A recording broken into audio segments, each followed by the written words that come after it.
Nah, jadi bayangan saya gitu, aplikasi remunerasi itu aplikasi yang komprehensif. Saya sebut komprehensif karena yang pertama itu saya lihat dari sisi modeling. Jadi tampil satu pembukaan, maka dia langsung disuguhkan pada modeling mana sih yang akan dipilih. Nah, pada saat dia modeling, ada yang sudah distandarkan aja. Modeling itu kita sesuai dengan pedoman Arsada, ada 3P, ada relative value, ada proporsionalitas. Maka ini akan menjadi pilihan di tampilan utamanya. Dia akan mengexercise yang mana? Dia akan mengexercise 3P. Maka kita sebenarnya sistem harus bisa mensupport untuk bisa mau 3P. Jadi ibarat berperang, mau pakai senjata apa? Modern oke, keris oke, tangan kosong oke gitu. Nah, maka ini aplikasi yang harus cukup sempurna. Nah, berikutnya setelah ini selesai, nah maka berikutnya saya langsung masuk ke azas. Nah, jadi azas ini bersifat dia universal, baik di 3P, di relative value, ataupun di proporsionalitas. Maka azas ini harus dijadikan fundamental, dasar. Nah, asas yang pertama adalah kesetaraan. Nah, kesetaraan artinya bahwa ini sebagai satu benchmark. Pada rumah sakit dengan tadi penghasilan 200 miliar, direktur itu berapa sih? Pada saat rumah sakit dengan 150 miliar income-nya, direktur itu berapa sih? Dan juga perawat terendah berapa, perawat tertinggi berapa, eselon 4, wadir, dan lain-lain sebagainya. Ini akan menjadi benchmark untuk menjawab kesetaraan. Nah, berikutnya kewajaran. Nah, kewajaran itu ini diukur dengan seperti tadi misalnya menetapkan minimal requirement. Dokter minimal requirement-nya adalah setara dengan Kasubid, dokter umum. Dokter spesialis setara dengan Kabid, gitu. Kalau ada dokter subspesialis, dia misalnya setara wadir, ini misal, itu kewajaran. Nah, berikutnya administrasi itu tidak lebih tinggi dari perawat terendah, gitu. Nah, ini adalah kewajaran. Nah, kewajaran ini harus diuji. Nanti itu akan menjadi aplikasi akan mensummarize tingkat kewajaran, tingkat kesetaraan, tingkat kepatutan. Jadi asas-asas ini nanti akan menjadi result dari aplikasi gitu. Nah, itu kewajaran. Kewajaran itu juga tadi misalnya di keuangan itu tidak boleh lebih kecil dari admin biasa.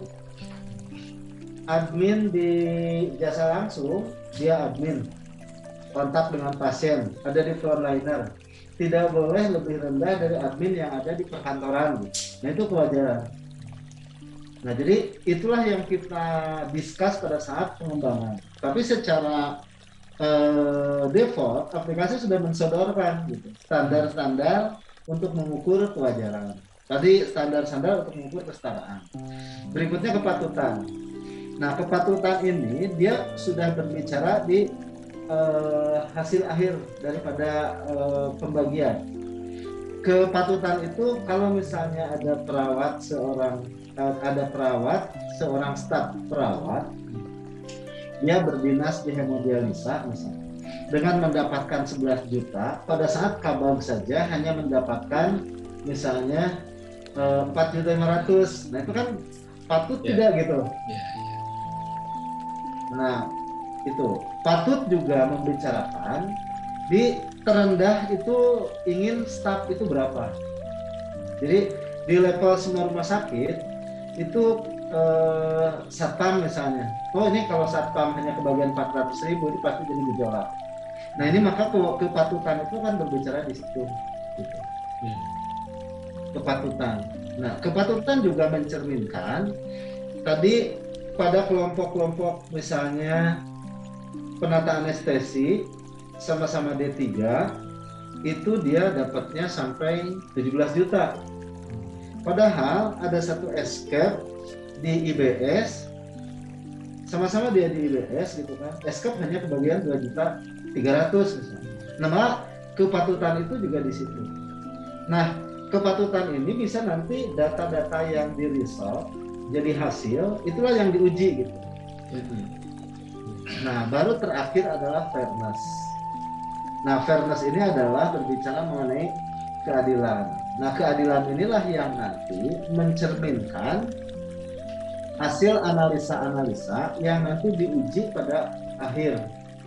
Setelah tadi asas ini semua terpenuhi, maka yang terakhir itu fairness. Nah, fairness ini nanti berbicara di summary, misalnya ada seperti dashboard lah, menggambarkan angka-angka statistik dokter tertinggi sekian, dokter terendah sekian, average atau median dokter berapa, median perawat berapa, gitu. Itu semua akan menguji tingkat keadilan di situ. Perawat terendah berapa, perawat tertinggi berapa, average perawat berapa, admin terendah berapa, admin tertinggi berapa, kabin terendah, kabin tertinggi berapa, average kabin itu berapa. Nah, itu berbicara mengenai fairness. Nah, sehingga ini itu akan bisa tergambarkan gitu di dalam satu sistem aplikasi. Nah, setelah tadi ini dipilih model, terus yang kedua itu nanti azas yang kita develop itu. Yang ketiga, saya ingin membicarakan mengenai alur. Nah, jadi apapun modelnya, saya berharap alurnya itu harusnya tetap standar. Jadi misalnya pertama ada penetapan data pendapatan, itu kan ada input data pendapatan. Nah, pada saat input data pendapatan boleh ditawarkan juga bridging, boleh juga ditawarkan migrasi, gitu. Kalau misalnya dia aplikasinya standalone, tawarkan data migrasi, itu kan migrasi data silahkan, bridging silahkan, ataupun teknis yang lain silahkan. Yang penting data pendapatan ini menjadi tahapan pertama dari. Berikutnya tahapan yang kedua, mutlak yang harus dilakukan itu adalah penghitungan jasa langsung. Jadi baik 3P, relative value maupun proporsionalitas, maka yang pertama itu adalah penetapan jasa langsung. Nanti penetapan jasa langsung saya buatkan lagi di satu mind map khusus mengkotak-atik ini. Nah, setelah penghitungan, maka penetapan jasa langsung. Jadi kalau bahasa ini fix ya, yang set fix gitu. Nah, penghitungan baik dengan metode 3P relative value proporsionalitas, maka ini menjadi langkah yang kedua. Langkah yang ketiga setelah dihitung, maka ditetapkan. Konsekuensi dari pemilihan model berpengaruh secara langsung ya ke metode yang digunakan di sini. Kalau misal orang pilihnya 3P, berarti di sini tidak berlaku RVU. Tidak, penghitungannya berbeda. Berbeda. Jadi gini, jadi tahapnya sama. Karena kalau misalnya kita langsung, misalnya saya memilih 3P. Nah, maka 3P di konsep penghitungan jasa langsungnya dia masuk ke penghitungan 3P. Nah, 3P di penghitungan jasa langsungnya adalah dengan cara ini, penetapan OPPE, PPA. Jadi tetap saja masuk ke menu penghitungan jasa langsung. Misalnya, saya sebagai dokter spesialis bedah, target saya sudah ditetapkan kinerja saya sekian. Nah, kalau saat ini tercapai sekian, maka itu akan menginterkoneksikan menjadi penghitungan poin indeks rupiah. Dari poin indeks rupiah itu akan ketemulah saya kebagiannya rupiah, sehingga ketemulah jasa dokter dokter tersebut ada sekian. Nah, ini nanti kalau bisa masuk ke yang lain-lain, ini nanti bahas ini Pak Mas Insam. Jadi saya sih berharap bisa universal, apapun metodenya. Jadi penghitungan jasa langsung ini menjadi langkah yang kedua yang harus dianalisis. Nah, baru setelah penghitungan ini langsung men-summarize penerima jasa langsung semua, dokter berapa, perawat berapa, sekian-sekian, maka ketemulah penetapan jasa langsung. Setelah penetapan jasa langsung, maka langkah berikutnya adalah penetapan alokasi. Karena penetapan alokasi tidak di sini, karena di sini bisa dimainkan.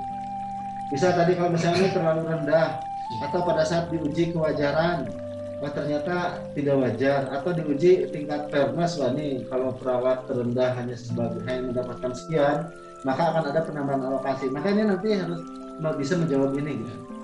Penetapan alokasi, masalah penetapan alokasi jasa tidak langsung, penghitungan indeks jasa tidak langsung, baru penetapan jasa tidak langsung. Nah, baru setelah ini langkah-langkah ini, review analisis. Nah, review analisis itu menggambarkan di sini, ya, ini yang harus ini yang harus dimodifikasi. Sebetulnya 4 ajas itu dia sebagai indikator evaluasi.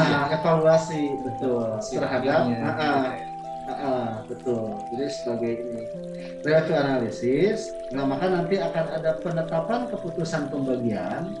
Nah, penetapan keputusan pembagian ini dia seperti software decision support system, aplikasi untuk pengembalian keputusan.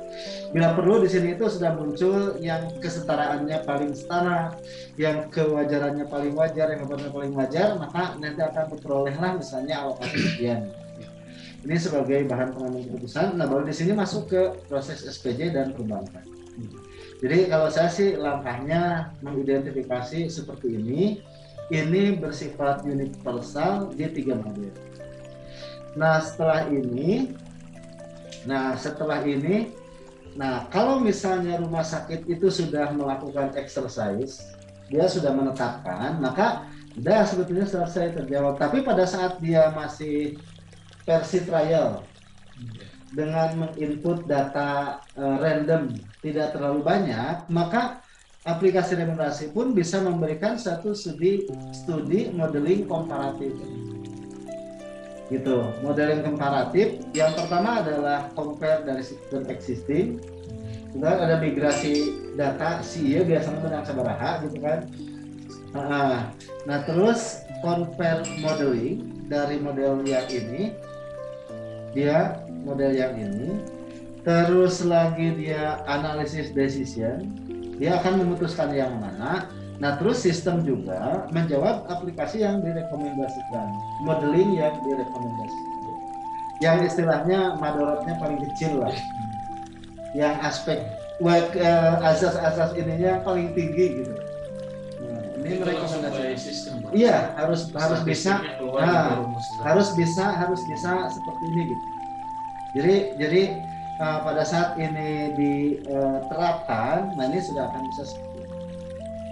Ini sih harapan ya, kalau isi kepala saya sih seperti itu gitu. Nah, baru kita masuk ke penghitungan jasa langsung. Ini nanti ada mind map tersendiri. Nah, berikut, di fitur-fitur aplikasi itu silahkan mau dibuat seperti apa. Nah, saya melihat ada satu setting konfigurasi yang harus kita coba optimalkan. Nah, di setting konfigurasi, nih pertama mengenai data pegawai. Jadi data pegawai mau migrasi, mau kita sistem bridging ngambil ke relasi database di aplikasi dia, itu terserah, tapi paling tidak di setting konfigurasi data pegawai itu harus sudah bisa dilakukan pada tahap awal, baik itu pada tataran implementasi ataupun juga pada saat versi trial, dengan tadi jumlah yang cukup tidak terlalu banyak lah gitu kalau versi trial. Jadi setting konfigurasi data pegawai, terdiri dari paling tidak nama, unit kerja, identifikasi data pendukung indexing, nomor rekening, master data pegawai nanti. Ini kalau misalnya kita bisa standarisasi by Excel, kita standarisasi by Excel. Bila akan menggunakan aplikasi kita, maka template Excel ini harus bisa terisi gitu. Seperti APK. Nah, seperti APK. APK kan itu sudah distandarkan. Nanti jadi CSV, upload, migrasi gitu. Itu distandarkan. Jadi mereka yang ada minimal requirement aplikasi. Nah, ini harus terisi gitu kalau misalnya ingin support di aplikasi ini. Nah, yang kedua yang harus dilakukan dalam setting konfigurasi itu adalah struktur tarif. Jadi saya mengidentifikasi pentarifan saat ini mau model pentarifannya seperti apapun, aplikasi ini harus bisa support gitu. Karena saya melihat sekurang-kurangnya di dalam struktur tarif saat ini dibagi menjadi 3 kalau menurut saya. Ada mereka struktur tarifnya yang hanya 1 wes. Rawat jalannya 70.000, udah wes. Gitu. Itu baru kita sebut strukturnya 1 tarif. Terhadap tarif yang strukturnya 1, aplikasi ini harus bisa merecah. Berikutnya ada yang strukturnya sudah 2 komponen. Ada jasa akomodasi, ada jasa rumah sakit. Itu sudah jelas bisa kita pecah. Ada juga yang strukturnya lebih dari 3 komponen. Ada jasa rumah sakit, ada jasa dokter, ada jasa perawat, ada jasa admin. Ada yang tarifnya begitu. Nah, jadi maksud saya pada setting konfigurasi di komponen tarif, struktur apapun punya dia, aplikasi harus bisa mensupport itu. Nah, berarti kan kita langsung standarisasi. Bila tadi struktur tarifnya 1, berarti kan kita lihat di kebijakan pembagiannya. Berarti kan misalnya 40% jasa pelayanan, 60% jasa rumah sakit. Maka langsung aja split, diseragamkan. 40% Jaspel. Maka kita akan membagikan dari Jaspel. Nah, baru nanti ke hitung-hitungan yang standar. Nah, berikutnya kalau dia strukturnya 2 tarif, nah, berarti kan sudah jelas. Ada struktur jasa akomodasi, jasa rumah sakit, ada jasa pelayanannya. Maka remunerasi akan menghitung dari jasa pelayanan yang tertuang dan komponen. Bila dia menggunakan struktur yang lebih dari 3, ada yang sudah direcah, jasa rumah sakitnya sekian, ada jasa dokter, ada jasa perawat, ada jasa admin atau manajemen aja gitu biasanya. Maka itu langsung berarti kan kita mengakomodir dari yang sudah tertuang di dalam regulasi tentang sistem pentarifan. Nah, ini menjadi sangat penting gitu kan, penguasaan di dalam struktur pentarifan, karena ini semua akan berpengaruh terhadap penghitungan jasa langsung. Nah, untuk penghitungan indeks RPU-nya ya, nah, untuk yang hitungan fee for service. Nah, yang ketiga, yang di dalam setting asas remunerasi ini adalah, nah ini yang setting asas remunerasi inilah yang harus kita nanti brainstorming. Gitu, kita identifikasi gap saat itu. Ya, maka di dalam setting asas remunerasi inilah yang tadi saya sudah sampaikan secara sepintas untuk menjawab ini. Pertama tadi kesetaraan dengan rumah sakit lain. Nah, dia harusnya nanti ada seperti benchmark. Jadi pada saat penghasilan 100 miliar, direktur itu kewajarannya ada sekian, kesetaraannya itu sekian. Maka kalau direktur di sini sama-sama 100 miliar sudah melebihi sekian, kita aplikasi bisa mengingatkan bahwa ini tidak setara gitu dengan rumah sakit kita. Itu maksudnya. Nah, berikutnya kewajaran. Nah, ini kewajaran ini untuk minrek kelompok. Tadi dokter umum misalnya minimal 3.500.000, dokter spesialis misalnya minimal 10 juta, admin misalnya minimal 1 juta, perawat minimal 2,5. Maka inilah yang harus di input gitu berdasarkan culture di mereka gitu. Di sini mah mau dapat 1 juta juga admin sudah alhamdulillah. Kan itu kan ada nilai-nilai value berbeda lah gitu, tergantung dengan corporate culture yang dibangun gitu. Tapi ininya standarnya ada nggak di aplikasi? Kira-kira ini? Ini sebetulnya bisa dibuat, bisa ditiadakan. Jadi biar saja mereka yang menilai. Kan seperti contoh di kita dokter umum minimal 3.500.000. Nah, sekarang itu 3.500.000 itu sudah tidak wajar sebetulnya. Karena sekarang Wiki Oke mereka sudah sakit tuh. Di Indonesia sudah sakit tuh gitu kan, dipikir normal gitu misalnya kan. Sementara dokter umum yang notabene dia terjun langsung ke pasien sebagai garda terdepan masih dihargai ribetnya sebesar 3,5, itu kan sudah berubah gitu. Dan ini harusnya bersifat dinamis gitu. Dinamis dalam satu spektrum kebijakan, artinya bukan tiap bulan dirubah gitu. Nah, makanya ini kita tidak perlu dibuat secara default. Nah, kalau misalnya saya pengalaman rumah sakit Kuningan, di Kuningan itu dokter umum itu ingin setara Kasuban. Ya kalau Kasubannya 7 juta, maka dokter umum minimal 7 juta. Kalau dokter spesialis itu ingin sama dengan kabin. Nah, seperti itu. Jadi kan ini yang disebut tadi minimal requirement kelompok. Nah, ini untuk menilai kewajaran. Nah, terus ini ada kondisi-kondisi tertentu. Kondisi tertentu itu tadi lah yang terkait dengan budaya. Budaya dalam arti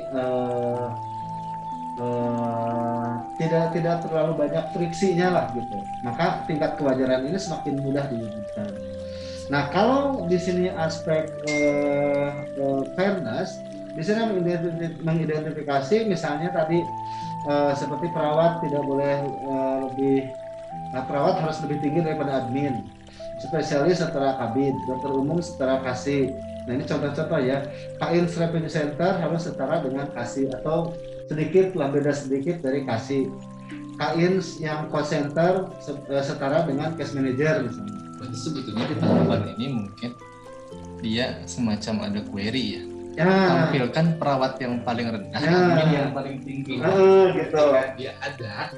Langsung maka aspek fairness ini belum tercapai. Belum tercapai. Ada analisa. Betul. Dan saat ini itu yang tidak diperankan gitu. Nah, di aplikasi-aplikasi apapun gitu. Kalau kita bisa menjawab ini, kita lebih unggul gitu. Jadi nanti mungkin ada satu menu yang ketika kita klik button di review analis dia menghasilkan output ini nih. Gitu ya. Dalam data kecil dulu aja udah kelihatan. Gitu. Nah, apalagi dalam makanya kan nanti ada versi trialnya yang hanya menginput misalnya 30 orang. Gitu kan dari berbagai komponen itu akan kontras gitu kelihatan. Sistem ini meresult hasil memberikan hasil result seperti itu. Nah, terus kepatutan itu yang tadi self calculated. Nah, kepatutan itu harus bisa menjawab self calculated. Self calculated itu bisa menilai gitu. Saya total indeks saya itu sekian. Nah, kalau sekarang peer satu indeks itu adalah sekian, saya kurang lebih sekian. Gitu. Itu maksudnya self calculated. Apakah ini menjadi standar spesialis setara kabin? Nah, itu ada beberapa yang menginginkan seperti itu. Makanya kan ini nanti di-create pada saat diskusi fairness di sini, tapi ini minimal ini akan tergambarkan gitu. Kalau mereka ada yang mengharapkan seperti ini, nah ini setiap default memang ini tingkat-tingkat fairness untuk kondisi saat ini lah. Kondisi saat ini. Karena nanti di konfigurasinya kemungkinan saya tampilkan itu jadi semacam variabel yang harus mereka pilih. Ya, apakah spesialis setara kabin? Atau misalnya 80% dari kabin. Minimal requirement itu. Jadi spesialis terendah itu 80% dari kabin. Begitu kabinnya 10 juta, spesialis 8 juta wajar kan? Ya kan adil kan? Ya bisa kurang lebih kabin 10 juta. Dokter spesialis anu ngapain pelayanan manehna ngan dihargai misalkan 8. Itu berbicara masalah. Kalau dokter atau misalnya setara kabin 10 juta maka spesialis terendah itu harus 10 gitu.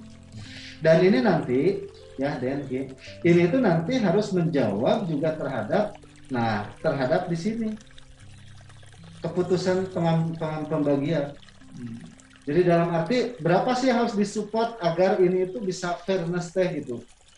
Kan misalkan kalau sekarang tadi misal dokter manehna hasil RPU nangan 4 juta.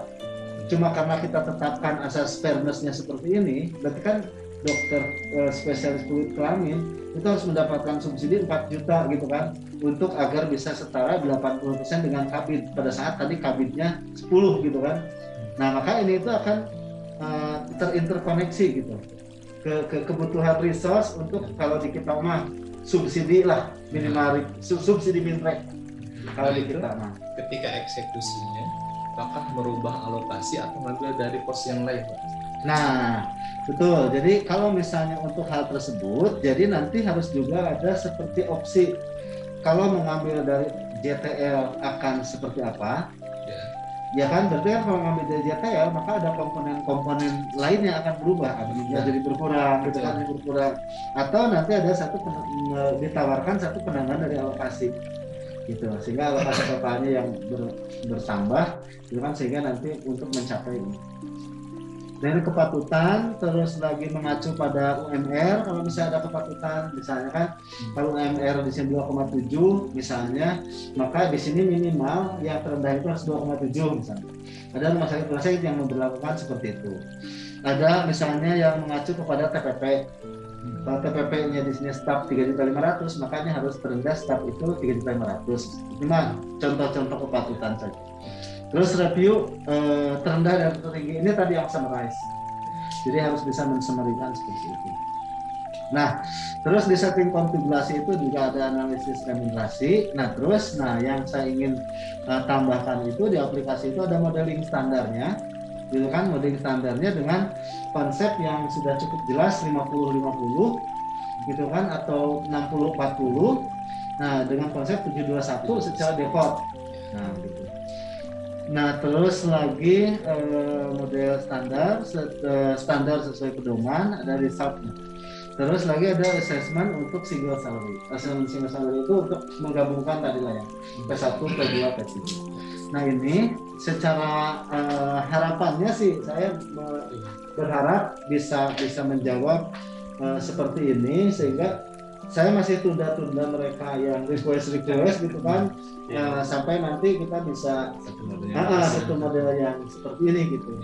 Karena inilah yang ada di kepala saya, bahwa aplikasi Remon itu harus menjawab ini gitu. Nah, supaya terjawab juga. Saya kemarin ketemu sama Pak Bambang, ketemu sama Dr. Mulyadi, misalnya sama Direktur Sumedang gitu kan. Saya tawarkan konsep yang seperti ini, dan memang bagus kalau seperti itu. Nah, semua apresiasi lah kalau bisa ada model yang seperti itu. Jadi kalau sekarang modelnya yang dikerjakan tidak melegitimate gitu kan yang existing gitu. Jadi saya terdorongnya itu aja sih pada saat Arjawi. Namun Pak itu ingin berubah gitu. Bukan ya versi sekarang dijadikan aplikasi gitu. Oh ya, kalau seperti itu harus ada assessment Pak. Nah, saya lanjut ya untuk penghitungan jasa langsung. Nah, untuk penghitungan jasa langsung, saya buatkan mindmapnya seperti ini. Pertama adalah akomodatif sistem existing. Jadi akomodatif sistem existing itu adalah angka-angka di dalam sistem existing langsung saja kita akomodir. Gitu. Karena saya menemukan juga ada salah satu rumah sakit yang jasa langsung memang nggak sosial pang di kota Katik gitu. Nah, berarti yang saat ini dikerjakan gitu kan, ini gitu kan, hanya mengakomodir akomodatif sistem existing. Nah, hanya memang ini jadi dibuatkan modelingnya dalam satu sistem gitu. Nah, termasuk itu indeks perawat ya termasuk. Termasuk. Paling ada modifikasi lah gitu kan. Formulasi existing aplikasi utama, formulasi existing dengan ada modifikasi. Nah, berikutnya kita standarisasi fee for service. Nah, konsep standarisasi fee for service adalah standarnya model ini. Standarisasi model Arsada, reguler sama eksekutif, defaultnya 50-50, yang ini 60-40. Ini belum bisa saya selesaikan semua. Generiknya 721, kecuali yang model di radiologi gitu kan, terus laboratorium patoklinik 45-45-10, kalau tidak salah kan seperti itulah. Itu mah model yang Arsada saja. Nah, yang eksekutif ini di angka 60-40, generik gitu kan 721. Nah, konversi model relative value ini ada konversi relative value dari existing. Jadi konversi relative value dari existing itu dia sudah punya hitungan sendiri, hanya di RPU kan gitu. Atau konversi relative value dari standar. Kita rubah cara mereka. Kita standarkan, baru dari standar itu kita konversi. Jadi fee for service-nya dari fee for service baru yang didasarkan pada hitungan ini gitu. Sebagai contoh lah, di RSUD Ajawinangun itu kan sudah 75%, 75%, ya. Nah, jadi 7525 gitu. Kenapa 7525? Karena memang pada waktu itu penyusunnya dokter spesialis yang memang biasa langsungnya sudah 75% gitu. Nah, berarti kan itu sudah seperti itu, tinggal mereka di RVU kan gitu, di relative value kan. Tapi diharapkan tetap harus ada konversi dari model relative value yang standar. Nah, terus yang kedua adalah model proporsionalitas seperti yang sudah sampaikan di model proporsionalitas. Proporsionalitas itu dia dokter tidak dapat lagi apapun, hanya jasa langsung saja dari model proporsionalitas. Model proporsionalitas dibagi menjadi dua, yaitu medik operatif dan medik non operatif. Medik operatif dan medik non operatif terbagi menjadi dua lagi, harusnya rawat jalan dan rawat inap. Nah, baru proporsinya kalau medik operatif, operator 20%, dokter anestesi 8, asisten 8, penata anestesi 4. Bila SC ada dokter anak ini. Kalau komponen lembur kayak CPBD dikasih ini mah dokter nggak dapat lagi apa-apa. Cuma itu aja. Walaupun di luar. Iya. Karena Hermina sebetulnya pakainya ini.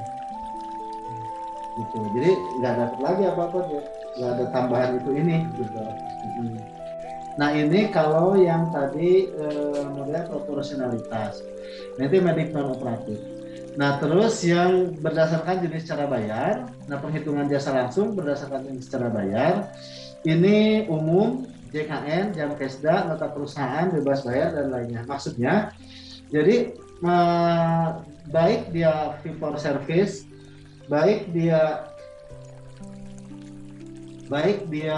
relative value maupun proporsionalitas, tetap harus mengidentifikasi berdasarkan cara bayar. Sehingga keluhan dari teman-teman seperti di RSUD Kota Bandung, ini kenapa JKN dan Jasara Harja di RPU kan? Padahal kan Jasara Harja harusnya langsung berlaku fee for service, tidak perlu dihitung relative value. Nah ini makanya kita harus mengidentifikasi berdasarkan cara bayar. Yang terakhir adalah apabila dia menghitung berdasarkan 3P, maka jasa langsung diukur dari performance. Jadi dia target capaian, target kinerja yang disebut mau KPI performance indikator, misalnya KPI, dan juga disandingkan dengan capaian kinerjanya konversi menjadi rupiah. Itu hitungan jasa langsungnya, nggak dapat lagi apa-apa juga. Berlaku hanya dokter atau dan perawat?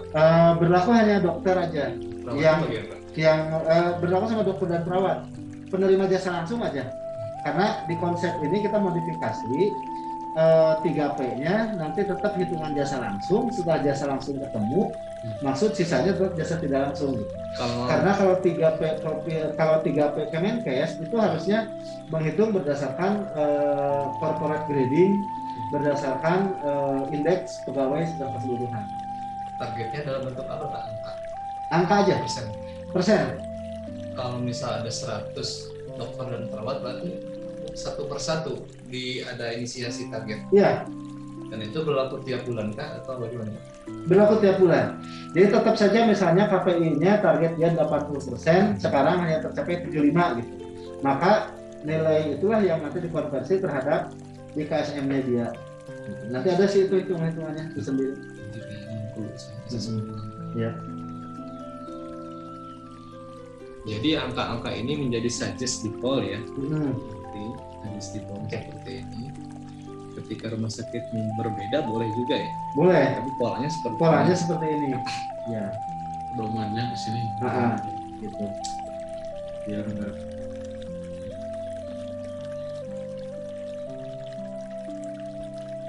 Seperti itu. Jadi saya sih berharap kalau sudah bisa membuat seperti ini, kita bisa membuat satu sistem yang powerful dan hampir bisa dipastikan ya saya tidak ada kompetitor lah untuk hal ini gitu. Nah karena sistem, jadi ini mah ibarat berperang, lu mau pakai senjata apa gitu, semua juga bisa.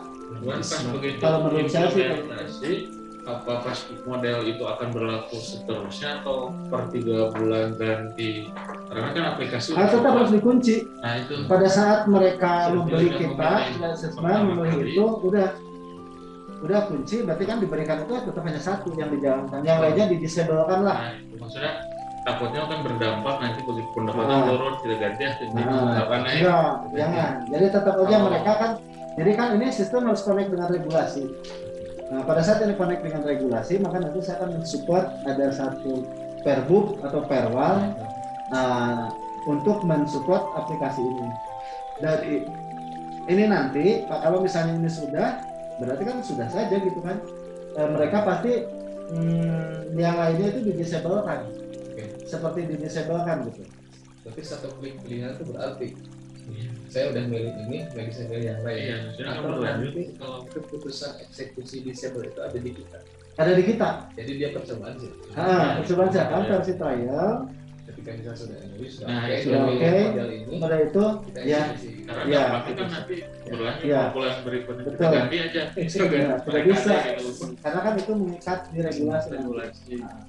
Ini tadi yang pilihan ini adalah pada saat assessment. Nah, dan ini kan karena fiturnya banyak, nah mereka ketertarikannya di sini sebetulnya. Smart Remon. Karena mereka pada saat ingin membandingkan, mereka susah gitu Iya. untuk membandingkan. Betul. Nah, tapi kalau misalnya dengan ini assessment dan yang membuat hal itu kan menjawab ini nih, Iya.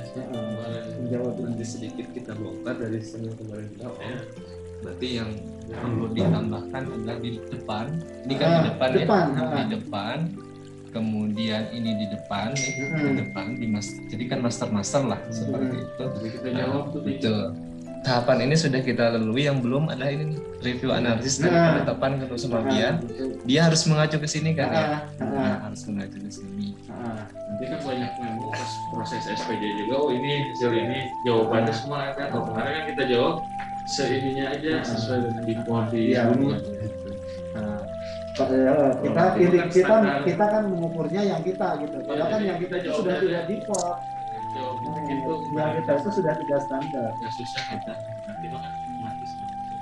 Ya, saya kira cukupnya. Dan bisa open mind lah. Ini bahannya silahkan di copy. Ini kan saya buatkan di aplikasi Mindmap. Jadi nanti saya save di image saja. Saya save di image, nanti saya kirim. Nanti. Ya, seperti itu sih harapan saya. Makanya ini saya pengen ketemu itu karena saya ingin memastikan bahwa bisa tersampaikan gitu kan, ini secara benar lah. Berarti nanti sekali customize itu ada di mereka, bukan di tahap awal ya. Kalau kemarin kan customize kan di aplikasinya, kalau juga customize ada di. Kalau kemarin kan jadi kita seperti inilah. Seperti mengakomodir semua keinginan mereka. Gitu. Cukup mungkin ya. Ya itu saja. Dan yang Riki mudah-mudahan nanti bisa dikerjakan.